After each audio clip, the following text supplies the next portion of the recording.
However, God has blessed me, with a very, very sensitive and very musically keen ear that I know how to speak the musician language to the musicians to be able to communicate what it is I'm looking for, what key they need to be in.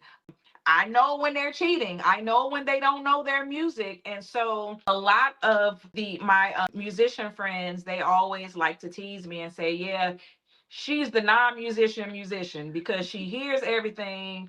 She knows what's supposed to be what."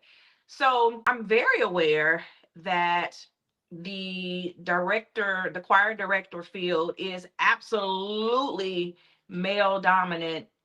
And so I just always stay on top of honing my craft and always showing up prepared, always showing up ready. You ain't gonna catch me slipping. That's not to say I'm always, that I can't make a mistake or whatnot.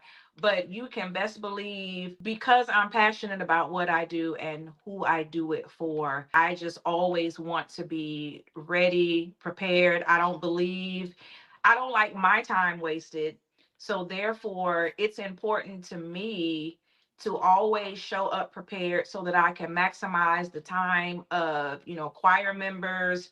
I'm not fumbling over parts. I'm not, still learning as I'm trying to teach. No, no, no, no, no. So my time is valuable. And so I equally value the time of the persons that, God blesses me to be in a position to teach. So I respect them by showing up ready. I respect them by knowing all the ins and the outs or whatnot. And so I guess that's what would separate me or make me stand out.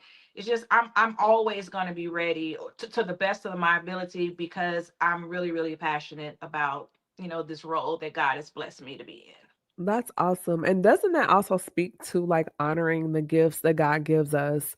Although we may have the gifting and the talent and the anointing that He puts in us, and it may seem like it's second nature or innate, but Hmm. that's also honor and stewardship of what He gives us. It's like a seed or a small piece of a field. Like He gives it to you, but then it's up to us to cultivate it. Now, as we do so, He'll bless it, but it's our responsibility to steward and honor those gifts that He gives us.